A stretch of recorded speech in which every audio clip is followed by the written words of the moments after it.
Shalom, selamat pagi Bapak Ibu jemaat yang dikasihi oleh Tuhan. Haleluya, kita bertemu lagi di minggu pagi ini. Mari saya mengundang kita untuk sama-sama tunduk kepala, kita mau berdoa sebelum memulai ibadah pada pagi hari ini. Terima kasih Tuhan, terima kasih Yesus. Sungguh Engkau baik, sungguh Engkau luar biasa Tuhan. Kami bersyukur Tuhan kalau pagi hari ini kami boleh bangun Tuhan dan kami boleh mengikuti ibadah pada hari ini Tuhan, walaupun secara online Tuhan, kami tahu Engkau hadir di tengah-tengah kami Tuhan. Sebab Engkau adalah Allah yang dahsyat Tuhan, Engkau Allah yang berkuasa Tuhan. Kami percaya Tuhan, walaupun kami di tempat kami masing-masing, tapi kami percaya kuasa-Mu Tuhan ada bersama-sama dengan kami. Ya Tuhan, pagi hari ini kami siap Tuhan untuk memuji dan memuliakan nama-Mu. Kami siap Tuhan untuk mendengar firman-Mu. Kami mau fokus hanya kepadamu Tuhan. Terima kasih Bapak, terima kasih Yesus. Sungguh Engkau baik, sungguh Engkau luar biasa. Semua jemaat yang siap untuk memuji dan memuliakan Tuhan, sama-sama kita katakan amin. Haleluya. Beri tepuk tangan buat Tuhan kita. Haleluya, haleluya. Mari kita mau sama-sama mengangkat pujian, memberikan yang terbaik buat Tuhan pada pagi hari ini. Haleluya.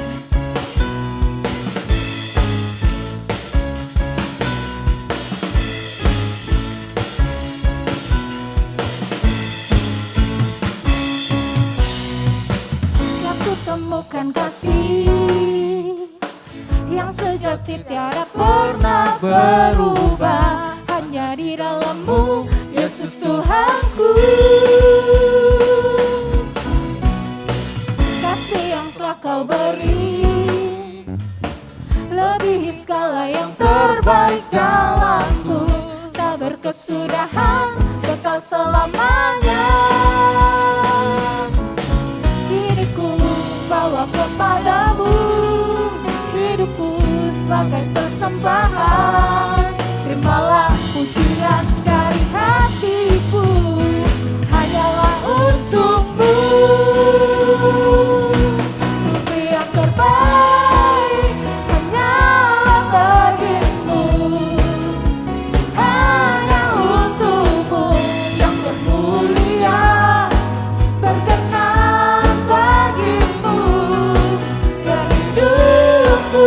Bersinar bagi kemuliaan dan keagungan-Mu Tuhan, kebesaran-Mu ku beri segalanya, ku beri yang terbaik. Amin. Mari jemaat Tuhan, katakan sekali lagi pujian ini.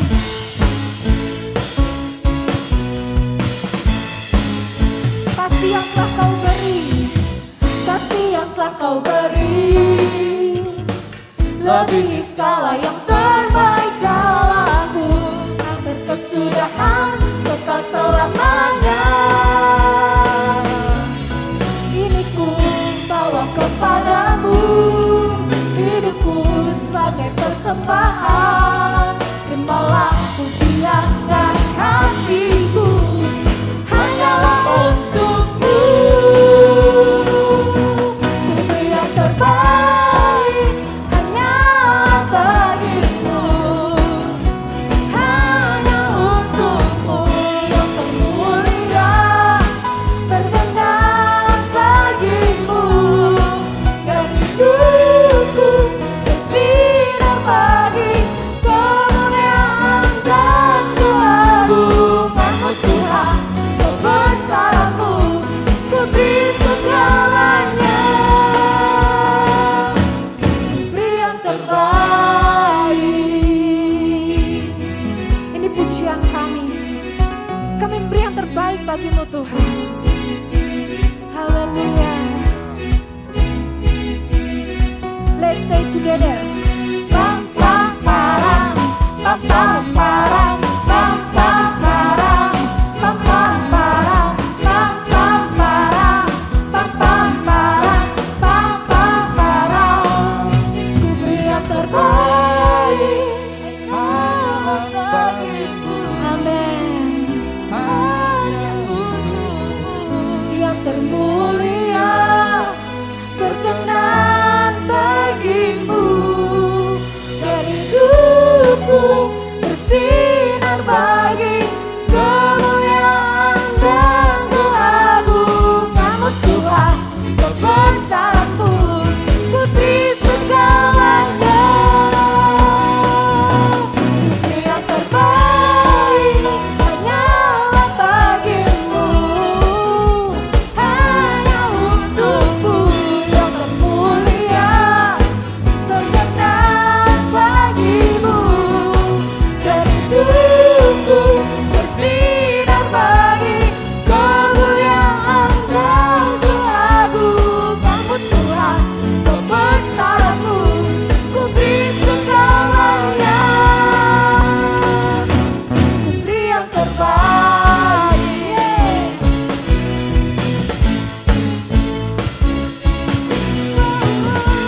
nyatakan kebesaran-Mu tetap selamanya.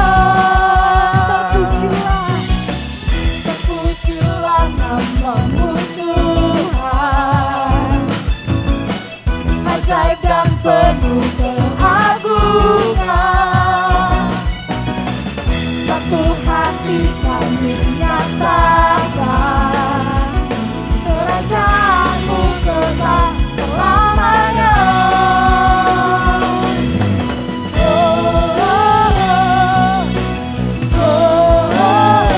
Engkaulah Raja atas dunia yang menghancurkan kutuk dan membebaskan jiwa.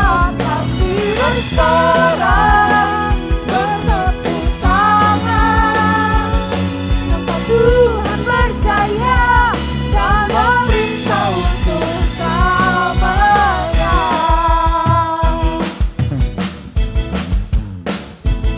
Terpujilah nama-Mu Tuhan, Dia ajaib dan penuh keagungan.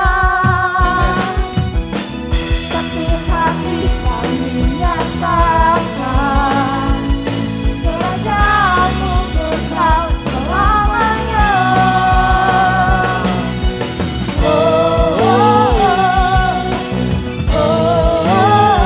Engkaulah Raja atas dunia yang menghancurkan kutuk dan membebaskan jiwa. Kami bersorak bertepuk tangan, tempat Tuhan berjaya dan memerintah untuk Engkaulah Raja. Mari jemaat Tuhan, Atas dunia Dia Raja. yang menghancurkan kutuk Amin. dan membebaskan jiwa. Engkaulah Raja atas dunia yang menghancurkan kutuk dan membebaskan jiwa. Kami bersorak bertepuk tangan, tempat Tuhan berjaya dan memerintah untuk Engkaulah Raja atas dunia yang menghancurkan kutuk dan membebaskan jiwa. Kami bersorak bertepuk tangan, tempat Tuhan berjaya dan memerintah untuk selamanya. Amin. Haleluya.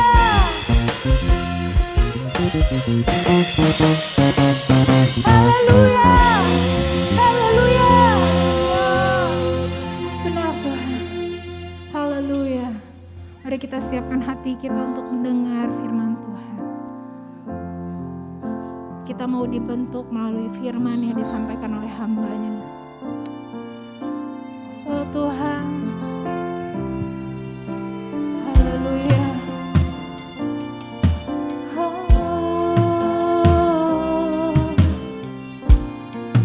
pujilah kami.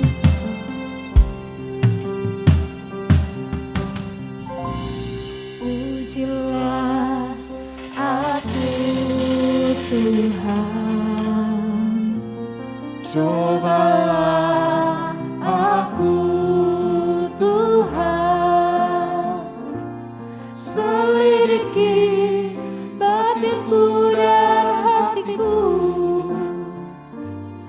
mataku tertuju padamu. Aku cinta padamu Tuhan, aku rindu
layak disembah, yang layak kami tinggikan, kami agungkan.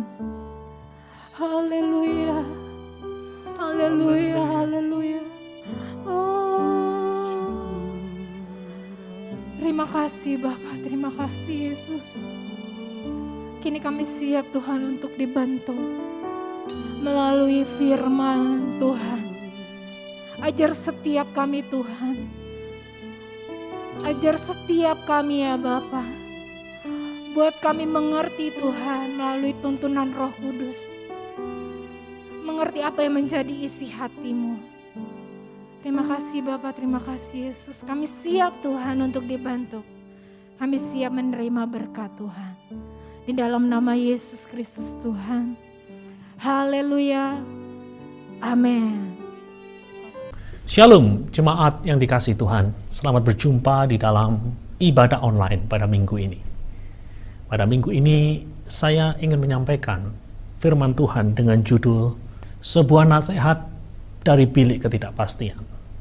Teks yang akan kita baca pada hari ini diambil dari Filipi pasal yang keempat, ayat yang keempat sampai dengan ayat yang ke-8.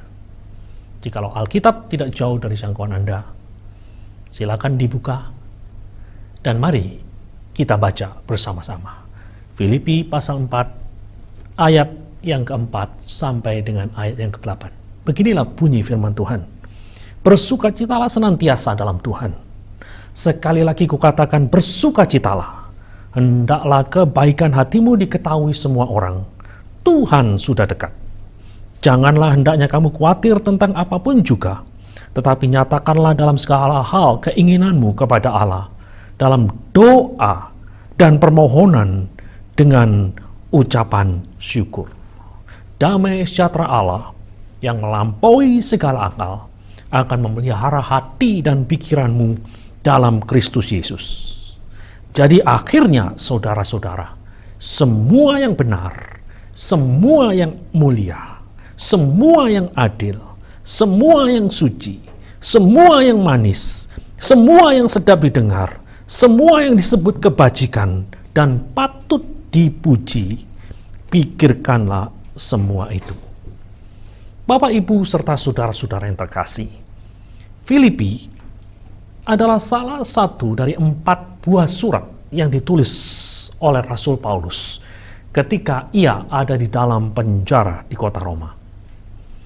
Surat Filipi ditulis ketika Paulus berada dalam kondisi yang serba tidak pasti. Dia sedang menunggu sidang pengadilan.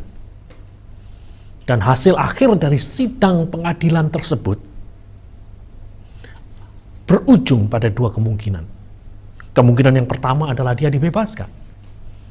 Kemungkinan yang kedua, dia dihukum mati. Nah, saudara-saudara sekalian, inilah situasi yang dihadapi oleh Rasul Paulus. Dia berada di dalam kondisi ketidakpastian. Dan beberapa kalimat dari surat Filipi yang tadi kita baca, surat yang ditulis dari bilik ketidakpastian, menyajikan pesan-pesan yang berharga, menyajikan nasihat-nasihat yang berharga bagi kita yang saat ini juga hidup di dalam suasana pandemi, di mana di dalamnya kita berhadapan dengan ketidakpastian, di mana di dalamnya kita berhadapan dengan kesulitan-kesulitan. Dan mari kita lihat 4 nasihat dari Rasul Paulus dari bilik ketidakpastian yang ada di kota Roma. Mari kita lihat nasihat yang pertama. Nasihat yang pertama dari Rasul Paulus adalah ketika berhadapan dengan kesulitan di masa pandemi, tetaplah bersukacita. Ketika berhadapan dengan kesulitan di masa pandemi, tetaplah bersukacita. Filipi pasal 4 ayat 4 mengatakan bersukacitalah senantiasa dalam Tuhan. Sekali lagi kukatakan bersukacitalah. Nah, saudara-saudara sekalian, di sini kita melihat sebuah hal yang penting. Sukacita itu berbeda dengan kebahagiaan. Seseorang bahagia oleh karena dipengaruhi oleh situasi yang ada di sekelilingnya. Jikalau situasi yang ada di sekelilingnya sesuai dengan pengharapannya, jikalau sesuatu yang ada di sekelilingnya mendatangkan hal-hal yang positif di dalam hidupnya, itu yang membuatnya bahagia. Namun, kalau situasi yang ada di sekelilingnya adalah situasi yang menciptakan suasana yang membuatnya menjadi tidak baik, situasi yang melahirkan hal yang negatif, itu yang membuat dirinya tidak bahagia.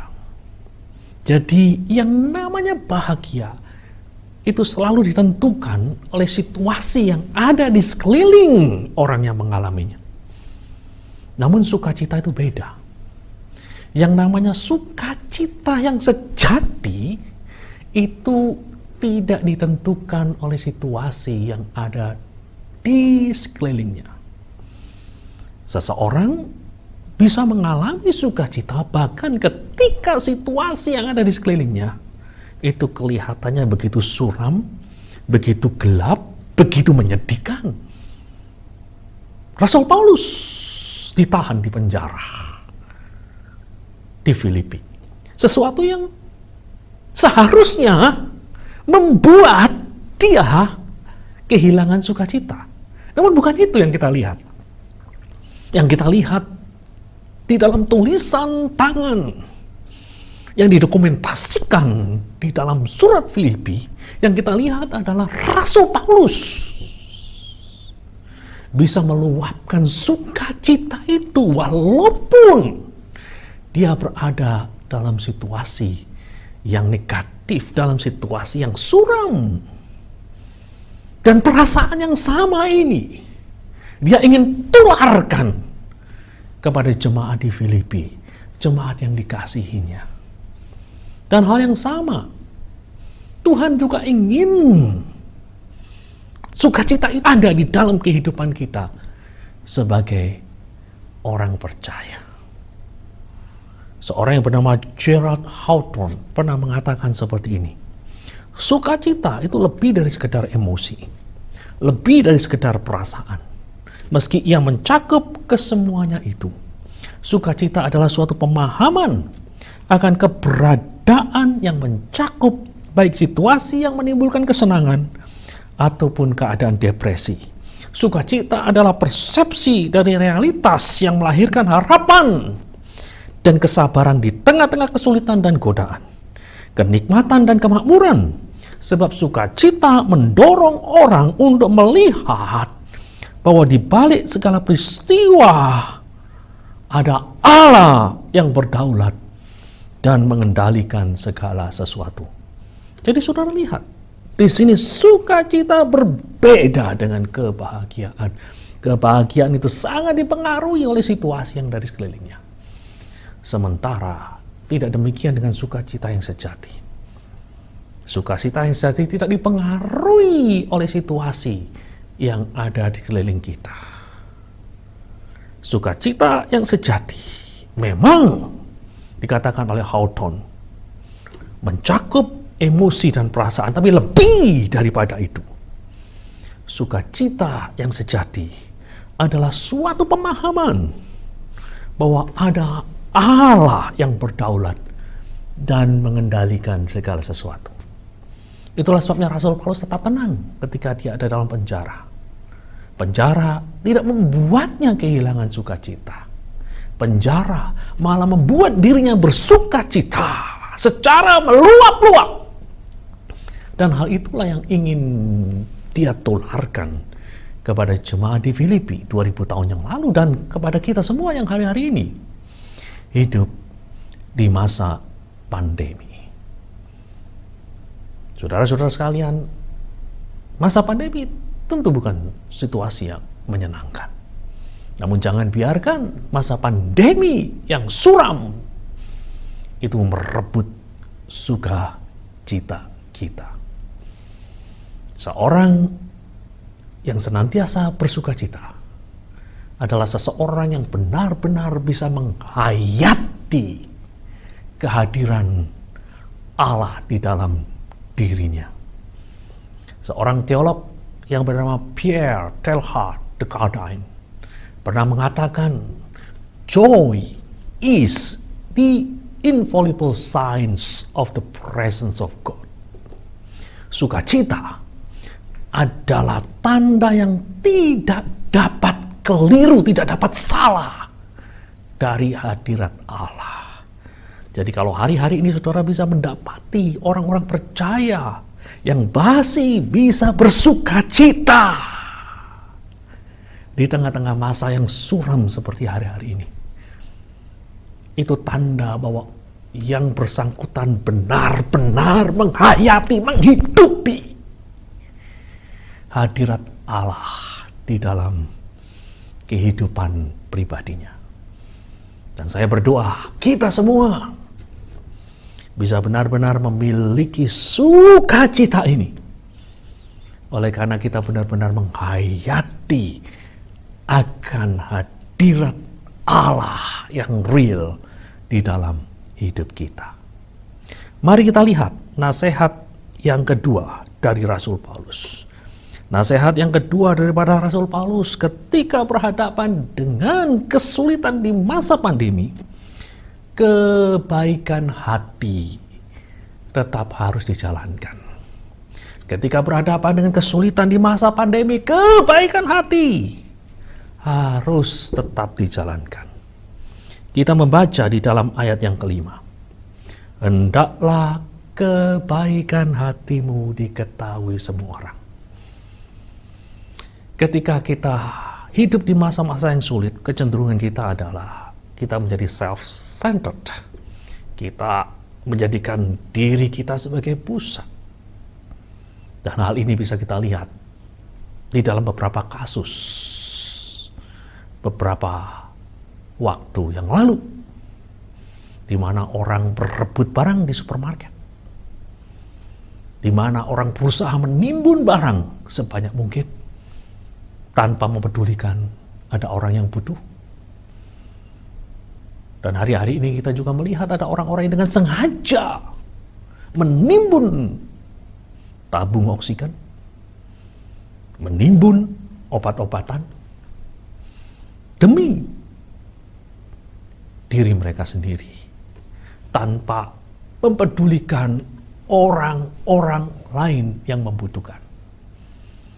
Namun hari ini kita diingatkan oleh nasihat Rasul Paulus, boleh kita hidup di masa yang sulit, tapi jangan biarkan masa yang sulit ini menghalangi kita untuk berbuat baik.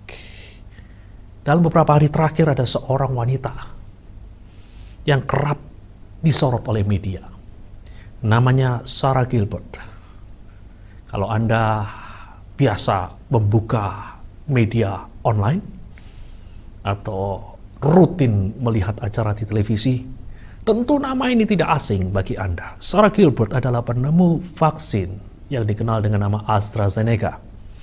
Saya yakin beberapa jemaat sudah divaksin dengan vaksin bermerek AstraZeneca ini, yang disingkat dengan nama AZ. Penemunya adalah Sarah Gilbert. Hal yang menarik adalah Sarah Gilbert menolak untuk mempatenkan hasil temuannya. Ini adalah suatu kebajikan yang luar biasa. Sebenarnya dia bisa dapat uang banyak dari hasil paten vaksin yang ditemukannya. Namun dia menolak mematenkannya. Dia mengizinkan negara-negara lain untuk mengembangkan AstraZeneca. Mereka hanya perlu membayar royalti yang nilainya cukup kecil. Itulah sebabnya harga asli dari vaksin AstraZeneca itu cuma $4. Murah. Kenapa murah? Karena penemunya merelakan hasil penemuannya tidak dipatenkan. Inilah sebuah contoh kebaikan. Suatu contoh kebajikan yang layak untuk diteladani. Nah, saudara-saudara sekalian, mungkin kita tidak bisa sefenomenal Sarah Gilbert. Tapi paling tidak, kita bisa melakukan sesuatu untuk orang-orang yang pada saat ini memang berada di dalam kebutuhan. Saya ingin mengutip pernyataan dari seorang rohaniwan yang bernama John Claypool. John Claypool pernah menulis kalimat yang luar biasa. Kalimat itu berbunyi, kita mungkin tidak sanggup melakukan hal-hal yang heroik. Kita mungkin tidak cukup pintar menjawab setiap pertanyaan. Namun setiap orang dari antara kita dapat memilih untuk bersikap baik kepada orang lain dan tidak menambah beban mereka yang sudah terbebani. Sekali lagi, kita mungkin tidak sanggup melakukan hal-hal yang heroik. Kita mungkin tidak cukup pintar menjawab setiap pertanyaan. Namun setiap orang dari antara kita, Anda, saya, dapat memilih untuk bersikap baik kepada orang lain dan tidak menambah beban mereka yang sudah terbebani. Di masa-masa pandemi yang serba sulit ini, mari kita ikuti nasihat dari Rasul Paulus. Biarlah kebaikan hati kita itu bisa dinikmati, bisa dilihat oleh orang-orang, khususnya orang-orang yang sedang berada di dalam kebutuhan. Hari-hari ini tentu ada orang-orang yang mengalami kesulitan secara ekonomi. Hari-hari ini tentu ada anak-anak yang sedang bergumul. Bergumul dengan apa? Ya bergumul dengan biaya studi. Bergumul dengan peralatan. Ada anak-anak yang tidak memiliki HP, ada anak-anak yang tidak memiliki laptop untuk menjalankan studi online. Dan jikalau kita diberi kemampuan untuk memberikan bantuan, untuk mengekspresikan kebaikan hati kita, mari kita jadikan diri kita sebagai tangan-tangan Tuhan untuk menolong mereka seperti yang dilakukan oleh Sarah Gilbert. Mari kita lihat nasihat yang ketiga. Ketika berhadapan dengan kesulitan di masa pandemi, jangan biarkan dirimu dilumpuhkan oleh kekhawatiran. Ketika berhadapan dengan kesulitan di masa pandemi, jangan biarkan dirimu dilumpuhkan oleh kekhawatiran. Kita membaca di dalam Filipi pasal 4 ayat 5b dan ayat yang ke-6. Di sana dikatakan Tuhan sudah dekat. Janganlah hendaknya kamu khawatir tentang apapun juga, tetapi nyatakanlah dalam segala hal keinginanmu kepada Allah dalam doa dan permohonan dengan ucapan syukur. Saudara-saudara sekalian, ketika Rasul Paulus berkata, janganlah hendaknya kamu khawatir, yang dimaksud di sini bukanlah kita dilarang untuk khawatir. Semua orang, siapapun dia, pendeta, jemaat biasa, itu pasti pernah mengalami kekhawatiran. Kalau saudara mengerti teks asli dari Filipi pasal 4 ayat yang ke-6, kata yang diterjemahkan janganlah hendaknya kamu khawatir di dalam Alkitab bahasa Indonesia kita itu lebih baik diterjemahkan sebenarnya dengan kata berhentilah untuk khawatir. Stop being worried. Jadi saudara-saudara sekalian, sekali lagi kita bukan dilarang untuk khawatir. Tuhan tahu bahwa semua orang bisa dan pasti pernah khawatir. Yang dilarang di sini adalah kekhawatiran yang berlangsung terus-menerus, sehingga melumpuhkan kekuatan batin, kekuatan rohani dari pribadi yang bersangkutan. Nah, saudara-saudara sekalian, kenapa kita harus berhenti dari kekhawatiran yang berlangsung secara terus-menerus? Di dalam Filipi pasal 4 ayat 5b, di sana ada perkataan, Tuhan sudah dekat. Tuhan sudah dekat. Ini bisa difahami dari dua pengertian. Dekat dari sudut pandang waktu, maksudnya apa? Kedatangan Tuhan kali yang kedua itu sudah dekat. Namun, yang paling sesuai dengan konteks, tampaknya bukan dekat dalam pengertian yang terkait dengan waktu, tapi dekat yang terkait dengan dalam tanda kutip space, dalam tanda kutip ruang. Tuhan itu dekat denganmu, dekat dengan dirimu. Karena Tuhan itu dekat dengan dirimu, Rasul Paulus mengatakan, jadi untuk apa lagi engkau khawatir terus-menerus? Dia tahu kamu, dia peduli dengan kamu, dia dekat dengan kamu, dia tidak akan meninggalkan kamu. Jadi jangan khawatir secara terus-menerus. Berhentilah untuk khawatir. Hari-hari ini, jikalau Anda khawatir, bagaimana dengan hidupku? Apakah aku akan bisa melewati masa-masa pandemi ini? Setiap hari aku mendengar ambulan meraung-raung. Setiap hari aku melihat ada jasad-jasad yang dikuburkan.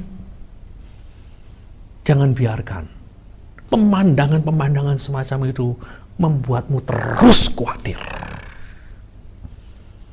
Demikian pula kalau ada di antara Anda mengkhawatirkan tentang apa yang harus dimakan esok, apa yang harus dibayar besok. Nah, saudara-saudara sekalian, biarlah firman Tuhan pada hari ini, biarlah nasihat dari Rasul Paulus yang keluar dari bilik ketidakpastian itu mampu mengarahkan hidup kita. Seorang yang bernama Craig Groeschel pernah menulis kalimat semacam ini, never let the presence of a storm cause you to doubt the presence of God. Jangan pernah biarkan kehadiran badai membuatmu ragu akan hadirat Allah. Hari-hari ini kita berada di pusaran badai kehidupan yang luar biasa. Namun jangan biarkan badai tersebut membuat kita khawatir, takut. Dan yang lebih penting lagi, jangan pernah sekalipun membuat kita ragu akan hadirat Allah, karena firman Tuhan berkata, Tuhan itu dekat dengan kita. Tuhan tidak meninggalkan kita sendirian di tengah-tengah badai kehidupan. Nasihat yang keempat, ketika berhadapan dengan kesulitan di masa pandemi, tetaplah berpikir positif. Nasihat terakhir daripada Rasul Paulus dari dalam bilik ketidakpastiannya. Ketika berhadapan dengan kesulitan di masa pandemi, tetaplah berpikir positif. Filipi pasal 4 ayat 8 menulis kalimat semacam ini. Jadi akhirnya saudara-saudara, semua yang benar, semua yang mulia, semua yang adil, semua yang suci, semua yang manis, semua yang sedap didengar, semua yang disebut kebajikan dan patut dipuji, pikirkanlah semua itu. Kita hidup di masa-masa yang suram. Namun jangan biarkan masa-masa yang suram dengan segala akibat yang menyertainya membuat pikiran kita jadi suram, jadi negatif. Jangan. Rasul Paulus mendorong agar kita berpikir benar. Rasul Paulus mendorong agar kita berpikir positif. Engkau yang hari-hari ini sedang terbaring di rumah sakit, engkau yang hari-hari ini sedang terbaring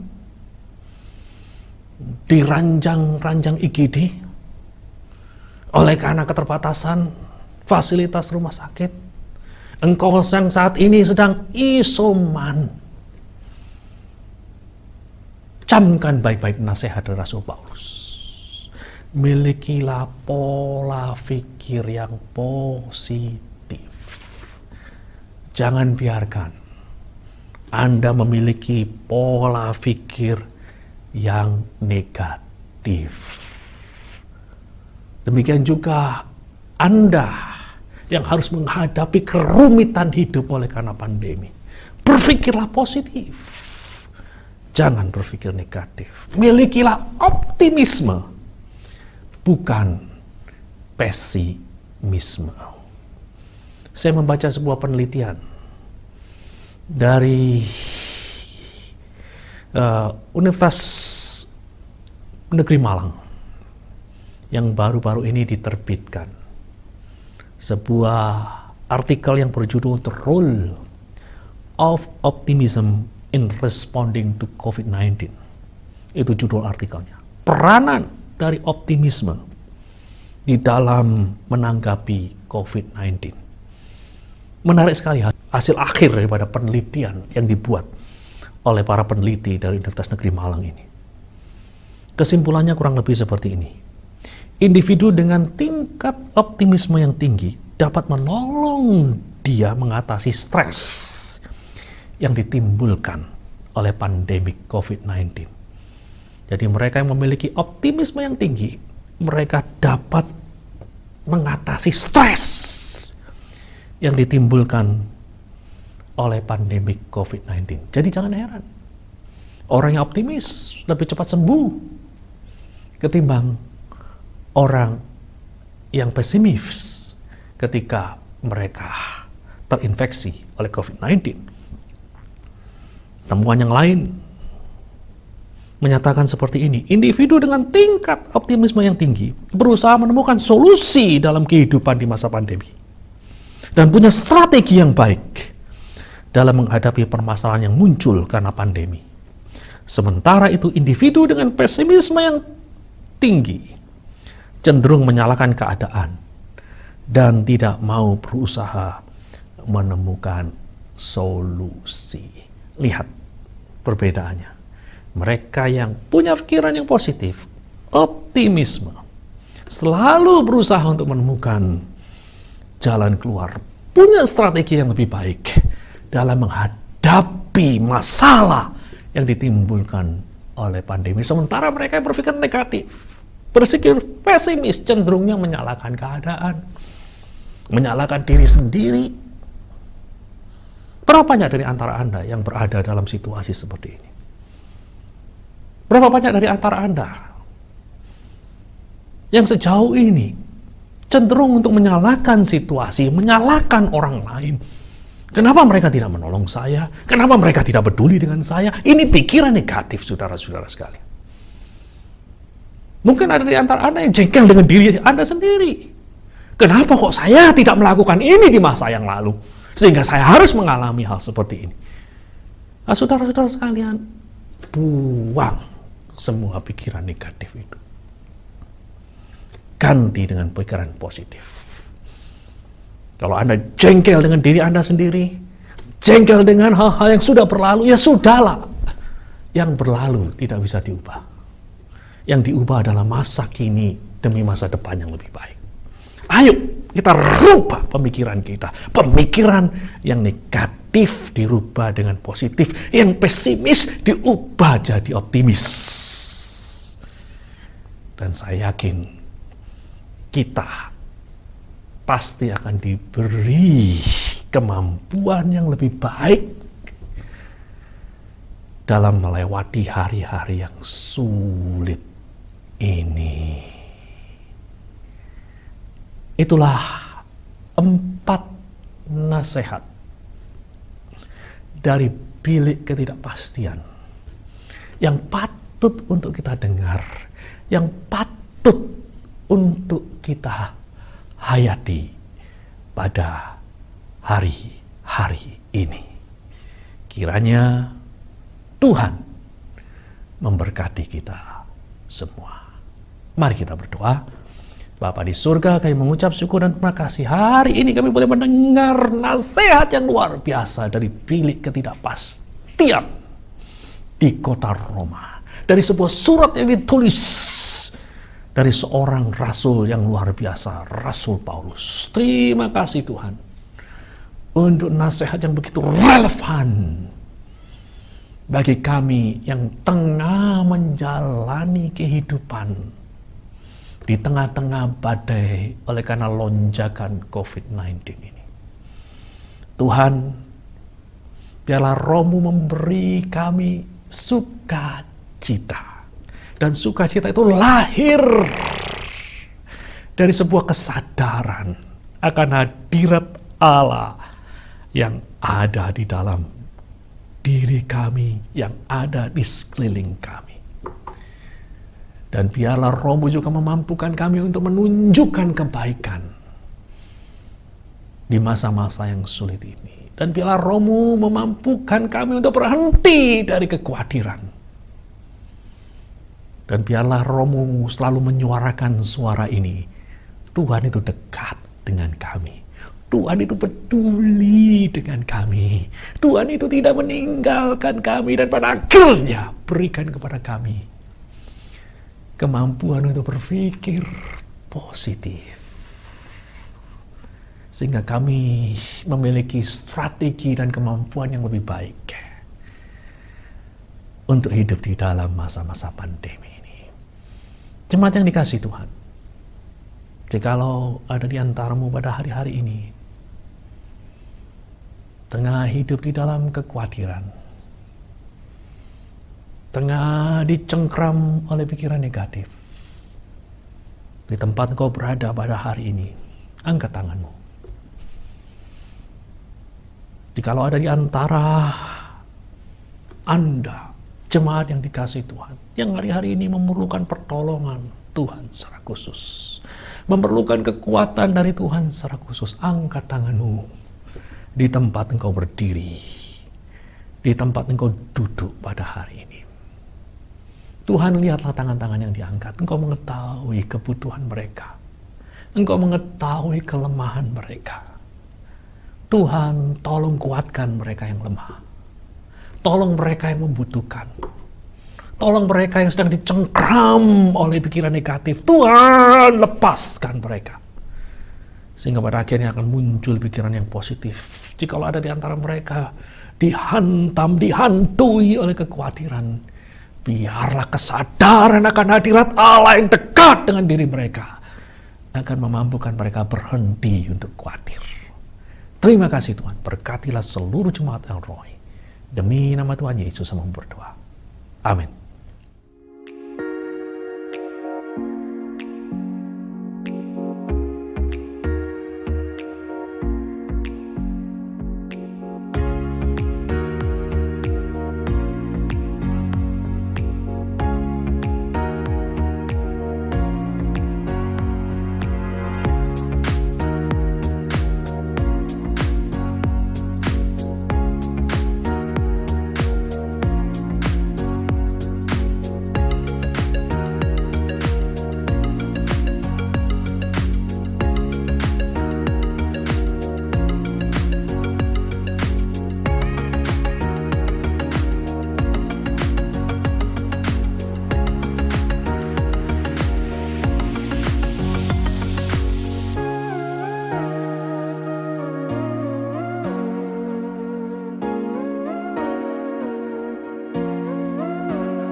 Jemaat El Roy yang dikasihi Tuhan, hari-hari ini kita masih dalam suasana genting.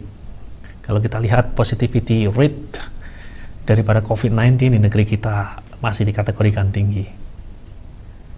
Dan itulah sebabnya kita terus perlu berdoa. Berdoa, ambil waktu setiap hari, beberapa menit, supaya Tuhan boleh segera mengangkat wabah COVID ini dari Indonesia dan Jakarta pada khususnya. Dan jangan lupa untuk mendengarkan, untuk menghayati 4 pesan dari Rasul Paulus yang kita dengar pada hari ini. Mari kita berdoa. Bapa di surga, kami mengucap syukur dan terima kasih. Hari ini kami boleh menyelesaikan ibadah online. Terlepas dari segala keterbatasannya, kami yakin Kau hadir, Tuhan, di dalam ruangan-ruangan kami. Kami yakin Kau sudah memberkati umat-Mu. Dan kini sebelum kami melanjutkan aktivitas kami masing-masing, hamba-Mu berdoa agar perlindungan-Mu turun di atas seluruh jemaat El Roy. Biarlah jemaat-jemaat yang sehat memiliki imunitas yang kuat, sehingga mereka tidak terpapar oleh COVID-19. Hamba-Mu juga berdoa untuk jemaat-jemaat yang sedang dirawat, jemaat-jemaat yang sedang isoman. Hamba-Mu berdoa agar Allah Yehova Rafa akan menyembuhkan, memulihkan mereka. Demi nama Tuhan Yesus Hamba berdoa. Hamba-Mu juga berdoa untuk jemaat-Mu yang bekerja, berusaha dalam masa-masa pandemi seperti ini. Biarlah berkat-Mu melimpah turun di atas diri seluruh jemaat El Roy. Jangan biarkan kami kekurangan. Jangan biarkan kami mengalami kemunduran di dalam usaha dan mata pencarian kami dalam masa-masa pandemi. Hamba-Mu juga berdoa untuk juga untuk jemaat-jemaat yang pada hari-hari ini sedang kehilangan pekerjaan, tidak punya penghasilan. Tuhan, biarlah Kau akan membuka pintu-pintu berkat sehingga mereka boleh memiliki penghasilan. Hamba-Mu juga berdoa untuk anak-anak jemaat-Mu yang sedang studi. Tuhan, berikan pada mereka kecukupan dalam peralatan yang mereka miliki. Tuhan, berikan pada mereka ketekunan dan kerajinan. Berikan pada mereka kecerdasan dan keberhasilan. Terima kasih Tuhan. Pada akhirnya kami menyerahkan seluruh kehidupan kami ke dalam tangan-Mu yang penuh kasih dan penuh kuasa. Kami yakin Kau akan menjadi perisai bagi hidup kami, kota benteng bagi kami. Terima kasih Tuhan. Sekarang jemaat yang dikasihi Tuhan, angkatlah kedua belah tangan-Mu. Terimalah berkat dari Tuhan. Tuhan memberkati dan melindungi engkau. Tuhan menyinari engkau dengan wajah-Nya dan memberimu kasih karunia. Tuhan menghadapkan wajah-Nya kepadamu dan memberimu damai sejahtera. Demi nama Tuhan Yesus, semua yang percaya berkata, amin.